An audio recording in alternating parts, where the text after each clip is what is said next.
Good afternoon, everyone. I am really sorry for the slightly delayed start there. My name's Sue Williams. I'm one of the board members for the PPMA, and we are really glad to have you here again for a quick 30-minute session working with Bernice from the Commercial Services Group, who are one of our brilliant sponsors, talking you through their diversity and inclusion journey. We don't want to make the introduction too long because we haven't got much time with you, but Bernice, we are really grateful for your support here today and for Commercial Services Group's ongoing support to PPMA. There is a slide deck that we will be going through. This will be available to you and your colleagues as a recorded session after the close of today's webinar, but obviously that will be anonymised, so don't worry about your faces or anything being included on that presentation. So with no further ado, I'm going to hand over to Bernice to talk us through the journey that Commercial Services Group have been on in relation to diversity and inclusion. Thanks, Bernice. Thanks, Sue, really appreciate it. And thank you for inviting me to talk about our diversity inclusion journey so far at Commercial Services Group, or as I'll probably keep saying, CSG. Next slide, please. So firstly, I wanted to tell you a little bit about CSG. The Commercial Services Group is actually one of the largest local authority-owned trading organisations of its kind in the UK and owned by Kent County Council.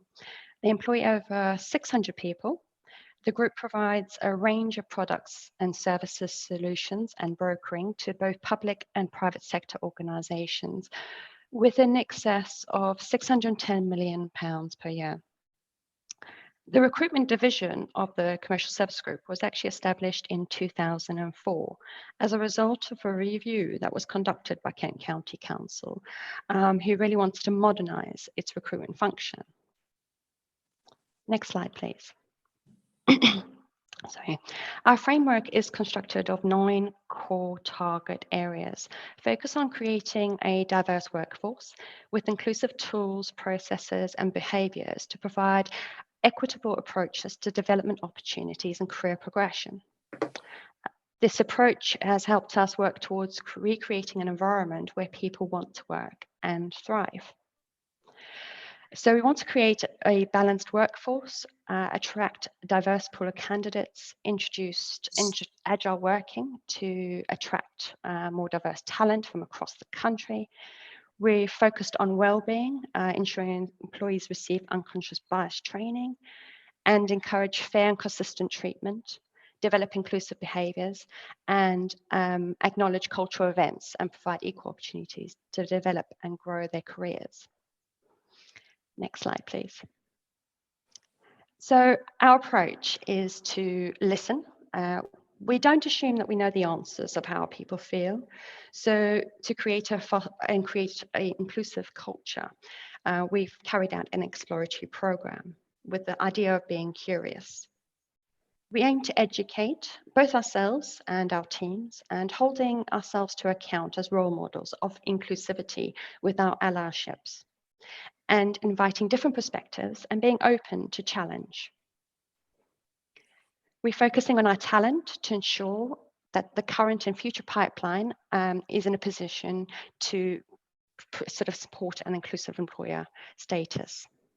Next slide, please. Over the last 12 months, we've carried out a series of engagement activities with employees and through managers to really understand their views by asking important questions around why it's important to us with respect to diversity inclusion. How should we measure diversity inclusion? And is there any areas that they feel we must adapt to make it a more inclusive workplace? What do we know about inclusion and diversity and providing information around this? How inclusive they think we are as a team, and how well do we represent the individuals within our organization? Do we have the best practices from other employers that we should look at implementing, or things that we should avoid? And what could we actually do better? Next slide, please. So one of the other questions was around, how does CSG make you feel? Because inclusion can mean many different things to different people. And the perception of inclusion is predominantly based on how people feel, whether they feel appreciated for their unique characteristics and therefore comfortable sharing their ideas and other aspects of their true authentic selves, or they feel they belong and can positively contribute to the success of the business. So we wanted to understand this in a lot more detail. The first quote is actually from someone whose English was a second language. And this was actually only their second role since moving to the UK. And it was really encouraging to hear that the interview process made her feel welcome and confident that we were an employer that embraced differences. Next slide, please. We received some incredible feedback, which demonstrated that people have found allies within CSG to help them build good working relationships and gain confidence to be themselves and overcome any potential barriers in order to find a safe space that they could flourish and achieve more. Really love this quote, that every morning when you enter the doors, you feel like you have come to a place where the entire workforce feels happier and is consistently encouraging to progress.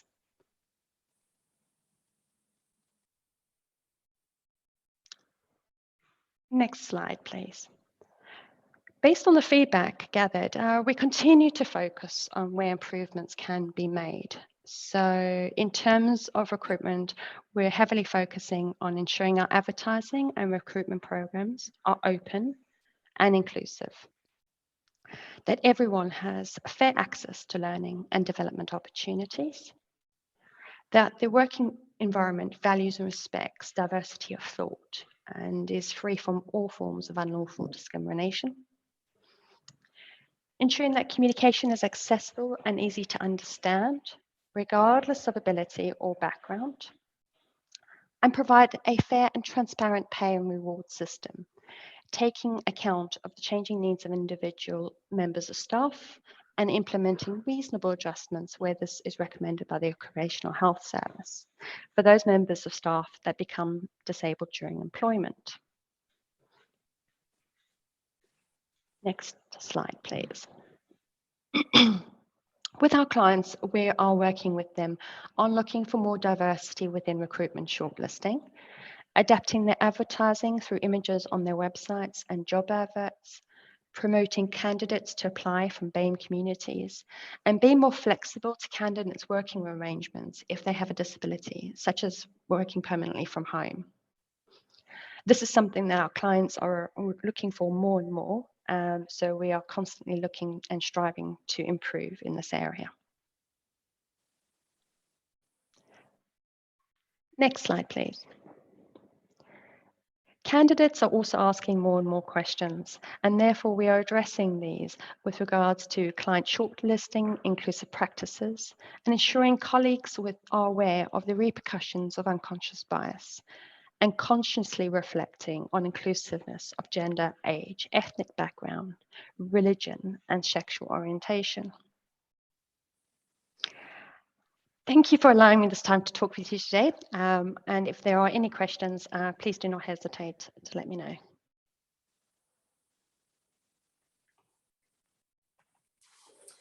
Bernice, I love that idea of being curious, and I think it's a real strength to have a curiousness to the working environment and things around you.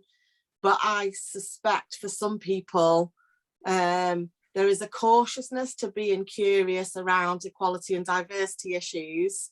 I just wonder how you address that and how people respond to that,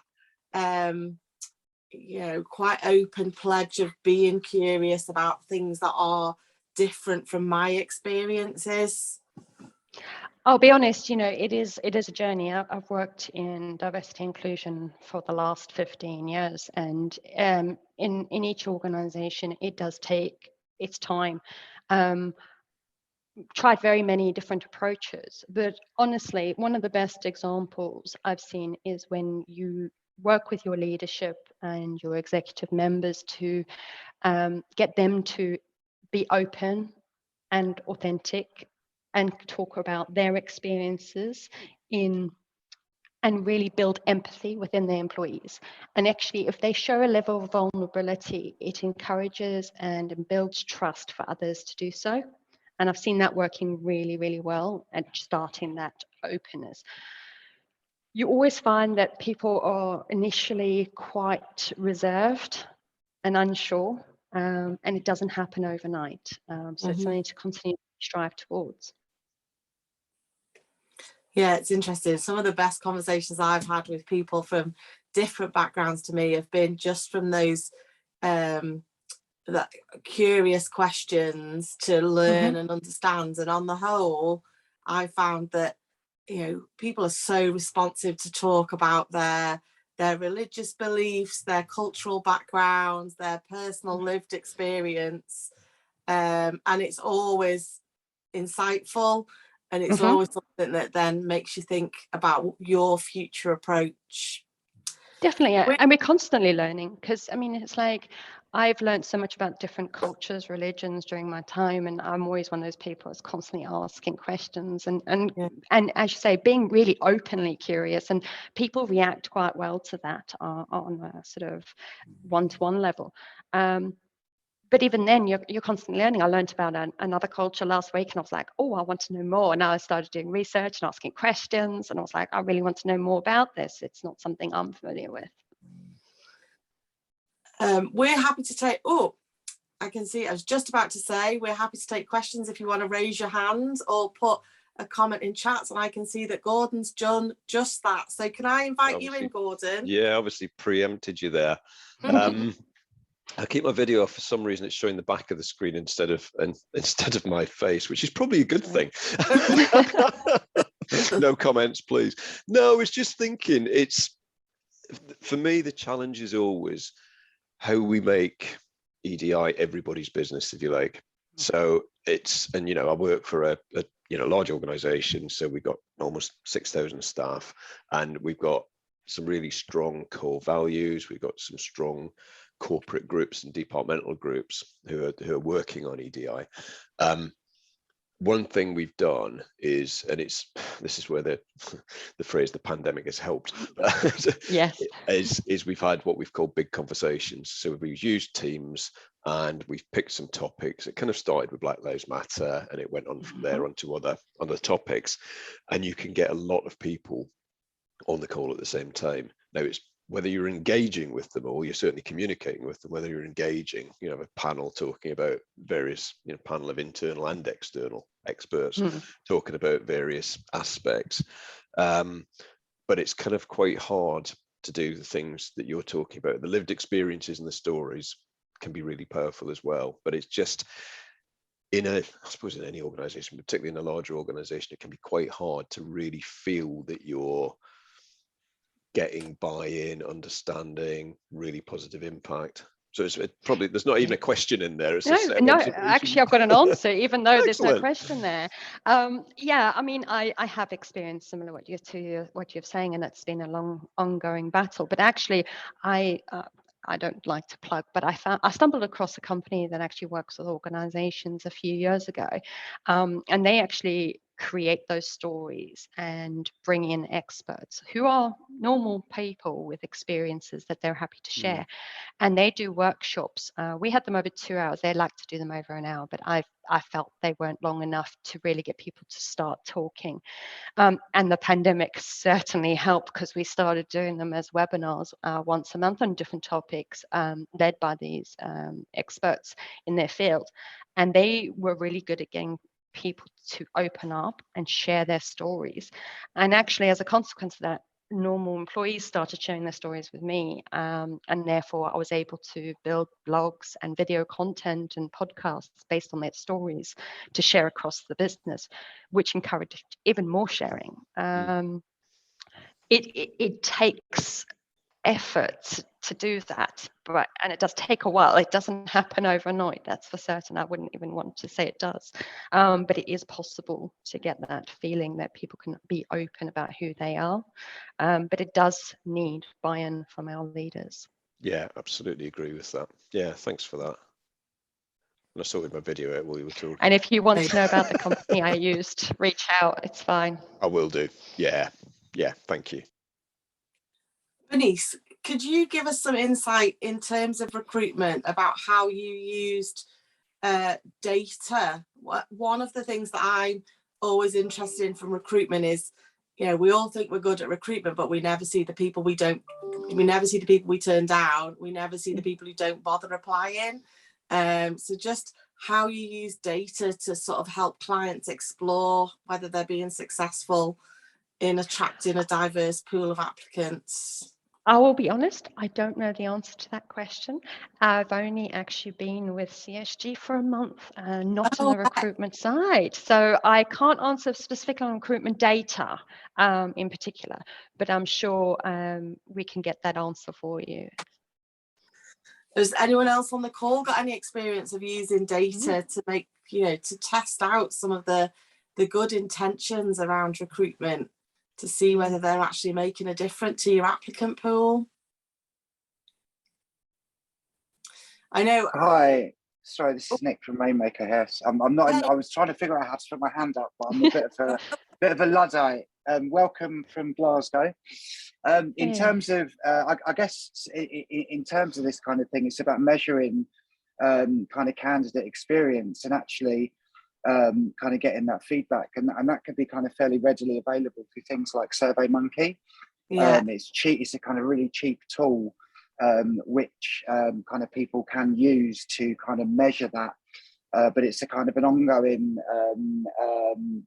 process. There are companies out there that can do this kind of thing at a relatively low cost, and if anyone's interested, I had a conversation with a company that works with kind of like blue chip brands like Unilever, Google, etc. I'm happy to kind of share the details of and dig them out of my email if that's of any help. But kind of in terms of that kind of recruitment strategy, I think that there's lots of really interesting stuff around looking at the assessment process around kind of behavioural based assessments and value based assessments, because it kind of moves away from the rather traditional methods, which are pulling in traditional candidates that have come through traditional education systems, etc., which kind of all ends up with the same old thing at the end of the day. Yeah, you're absolutely. If that makes sense. Yeah, definitely. Actually, one of the things we've used in the past is actually removing candidate names from their CVs when we've submitted them to the recruitment manager as a bit of an experiment, which is to see if it works and see how much that sort of makes a difference. And there are lots of different approaches. And you're right with regards to sort of data collection. Doing a lot of that through, I've used Culture IQ in the past, but more around the employee experience, pulse sort of results and sort of levers more than recruitment. But I would assume they would have a similar process. Yeah, potentially. I mean, there's lots of really interesting stuff coming out with technology these days, in terms of AI being used to kind of do the interview process. And again, you need to be aware of kind of unconscious bias in terms of who's writing that program. Yeah. So it kind of really does start to question us and push us, which is a really good thing, actually. Yeah, definitely. And Lisa just mentioned, I do think M365 and some of the work, some of the new tech that's really easily available to non-techies creates loads of opportunities. So Lisa from Warsaw's just mentioned that they're using Microsoft Forms to get some feedback on a quarterly basis. I've recruited this week for the first, not for the first time, I've done a lot of recruitment sadly, but I had an interesting conversation with someone about neurodiversity, and we sent the questions out in advance for the first time because we thought we were being biased towards people who could, speak off the top of their heads and were quite articulate. And the difference it made to the quality of the conversation was really, really marked. And the candidates felt under a lot less pressure. They didn't get a lot of time, and we didn't send all of the questions because I couldn't get the team to take it that far, but 50% of the questions were shared in advance to give people a chance to prep and put their best foot forward in interview. And that, I think, we're interested to see the formal feedback on that. And again, we'll be using a Survey Monkey type approach just to find out what people thought of that. That's very interesting. Yeah, it doesn't fit in with the scoring tendencies that we all have in local government to get our matrices filled out properly. Any other questions or comments from the group before we wrap it up? We've been half an hour. It goes so quickly, some of these sessions, once you get into the conversation. No, okay, well, Hi there, it's Lisa from Warsaw. Hi, Lisa. I was Hello. just going to make a comment on the back of you sending out your questions. So what we've done in the past for people perhaps with learning difficulties, so the lower end of the spectrum jobs, we've amended the application form. So rather than the candidate having to address their experiences in relation to the person spec, actually giving them a set of questions, which is the person spec, if that makes sense. So rather than saying you must have a real working knowledge of Microsoft products, we would say, tell me about your experience of using Microsoft products, and then they answer it as a question rather than submit as supporting information. Does that make sense? Yeah, Yes. that's So really you guide them through the process of completing the form, and it's about being inclusive rather than using a very exclusive language. we do just expect people to know Office way, and to translate what your intent is on paper with the types of answers you want. We did a really similar thing in a coffee morning type approach, where again we used just conversational language to try and gather the type of evidence that we need, because that's what our recruitment process are driven towards sometimes. And we've just I've seen sorry, Lisa. I was just going to say, on what we're in the throes of just finishing at the minute, Sue, is we've developed like a little infomercial. It's 7 minutes long and it's like a cartoon, but it's not silly. And you could actually watch it without any sound. But of course, we will include sound to be inclusive. But in that 7 minutes, you get an awful lot of information about our expectation in terms of how you apply and how you conduct yourself at interview to give yourself the best chance of getting on the shortlist and having a successful outcome. And I can share that with PPMA if people would like, once it's launched. Yeah, we'd love to see that, and we can include it in the, in the sharing of this video and in some of our forums to make sure that people, it's all about just sharing ideas with each other, and that's why these webinars are so worth 30 minutes, I think. They are. Gordon, our president, has just put his thumbs up as well, so we have endorsement from the top on that one. Bernice, you were going to come in and I interrupted you, sorry. Yeah, actually recently you've been seeing a number of recruitment approaches for sort of entry-level jobs, more focused on less on a job description, but more on sort of fun, engaging messaging. My daughter's actually quite relatively young, and she's sort of in the recruitment and so sort of looking for her first job. And I am actually quite surprised by how many entry-level jobs that she looks at. And I look at the job specification and it sounds like she's got to have had like 15 years experience and know the ins and outs of every organizational practices. And you're like, well, you're hiring for an entry-level role. Is that realistic? And are you not putting people off? So it's good to rethink how we get those entry-level ones in. Yeah, definitely. Okay, thank you everyone for giving us 30 minutes of your time this afternoon. I hope you are all ducking for the line for a lovely sunny weekend. Thanks, Bernice, and to you and to CSG, and good luck in the rest of your career with them. A month in, they've really thrown you in at the deep end, so that's positive. I don't mind. Oh, we're still getting more things coming through from the chat, so that will be available, so I'll make sure that we follow that up with the video. Our next webinar is on the 10th of June. We really love having loads of people online for these, but the follow-up videos, we normally get 200 or 300 views afterwards. So please feel free to encourage this to your members. Our next session is with Penna on the 10th of June, and it's called New to Interim HR, How to Change Your Career. So that's quite an interesting one. Lots of stuff at the moment on the HR forums that I follow around the interim career and how that's a different choice for people. And you are very welcome to join us there if that's something that might be of interest to you. So thanks again, Bernice, and we will see you all again very soon. Take care. Bye, guys. Thank you.